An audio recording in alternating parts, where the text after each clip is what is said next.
Welcome to Sew Very Easy. My name is Laura, and it is the first Thursday in May, which means it's a block of the month from Quilting Confections called Rainbow Sorbet Time. I am making this pattern in two different colorways. The colorways that is suggested and that they have the kits for, and my own color variation. I've started with a dark fabric and have pulled in all of my scraps to match. I'm making it dark where this is light. That way we can see both different options. For today's block, we're going to start by making these little 4 patches in the corner. Start with 2 strips of fabric, 2.5 inches by 22 inches long. And in this case, I have the pink and the white background. Once you sew those 2 pieces together, you're going to be able to cut them in 2.5 inch pieces. And you can do this even before you press this open. Out of 8 of these units, we're going to make the 4 patches by just simply sewing them right together so that the corners are opposing. By pressing those seams towards the darker side, when we put them together, those seams are going to nestle up. And sew a 1/4 inch seam allowance. I do like to press my fabric well and starch it.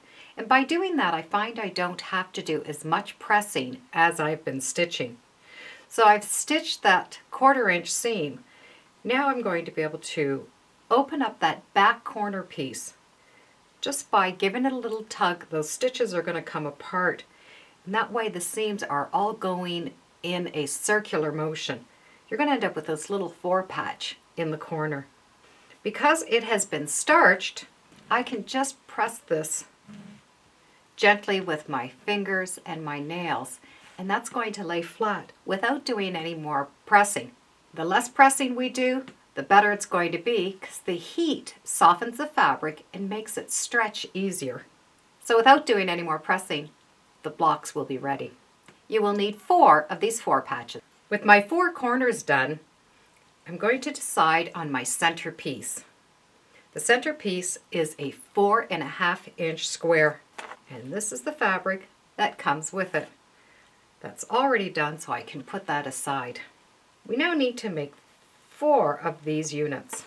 For the background white, we are going to need a 6 inch square.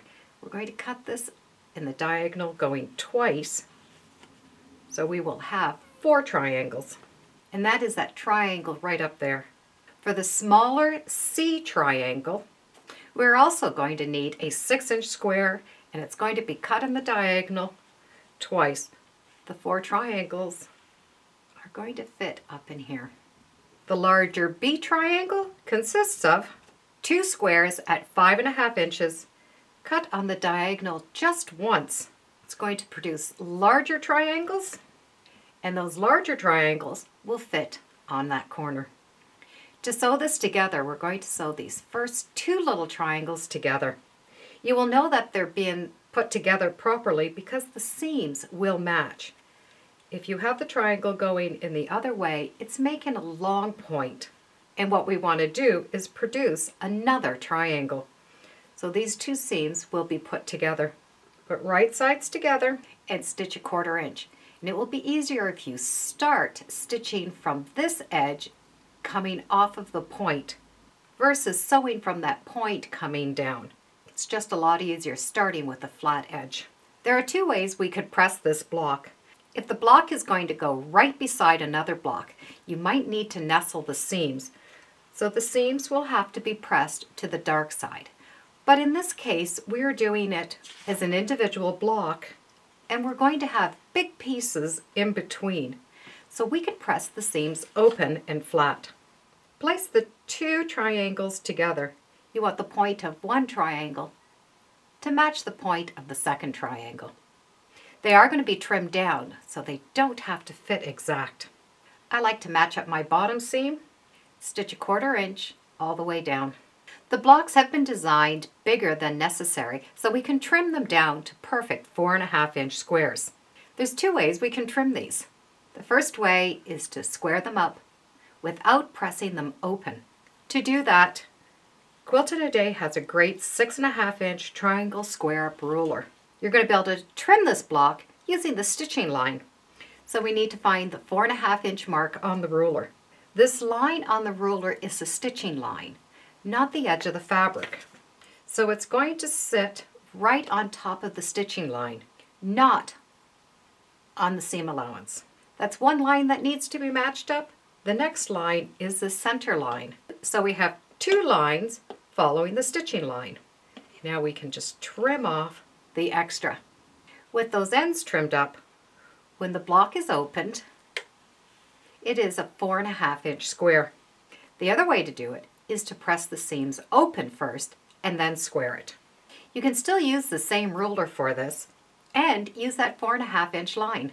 Instead of that 4.5-inch line sitting on your stitching line, it's going to be sitting on the seam line.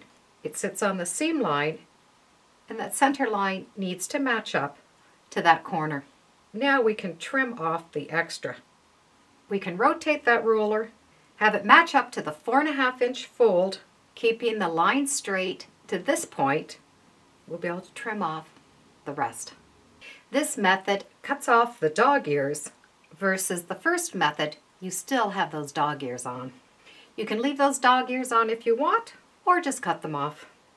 Any way you trim them is fine, and you will need 4 of these units at 4.5 inches.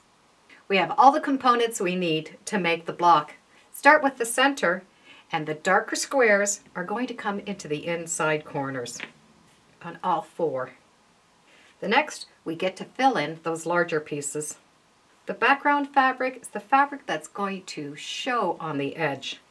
So it's always going to be on the outside. And this is how the block is going to look. We can sew them in rows and then sew those rows together. We now have block 5 done of the Rainbow Sorbet variation. Let's take a look at the dark scrappy variation. My main focus is the darker fabric. I'm going to take the dark corners and put them where the dark corners are. They're all the same measurements as the first block. The center block is going to be the pink. For this corner piece, I've done my large triangle in a purple, still have my black multi-fabric, and I've put a dark green. So it's not as much high contrast as in this. That dark is my outside fabric, so it's replacing these white. Changing the colors really does change the whole look. Let's change those 4 corners so that the lighter color is in the center. We can also change those inside pieces. We'll put the green coming inside.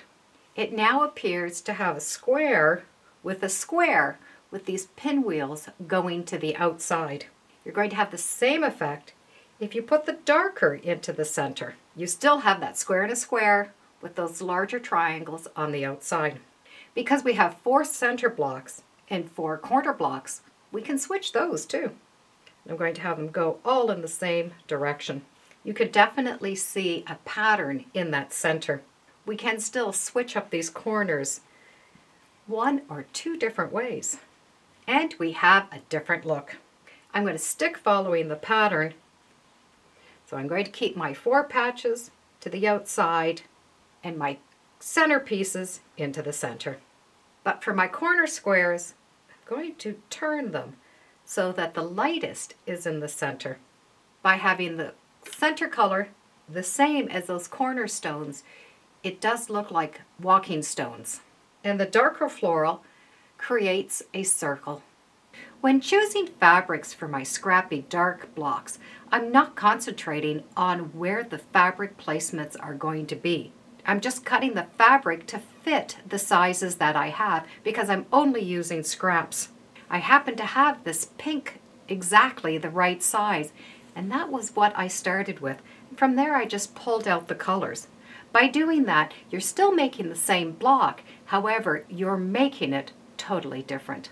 And it's really fun to see how they turn out. The 12.5-inch blocks are done. The Rainbow Sorbet one and the Scrappy one, and boy did they turn out different. I'll put a link in the description so you can download the patterns and follow along. Thank you for joining me today on Sew Very Easy. Feel free to subscribe, and as always, come on back. Let's see what we're sewing next time in the sewing room. Bye for now.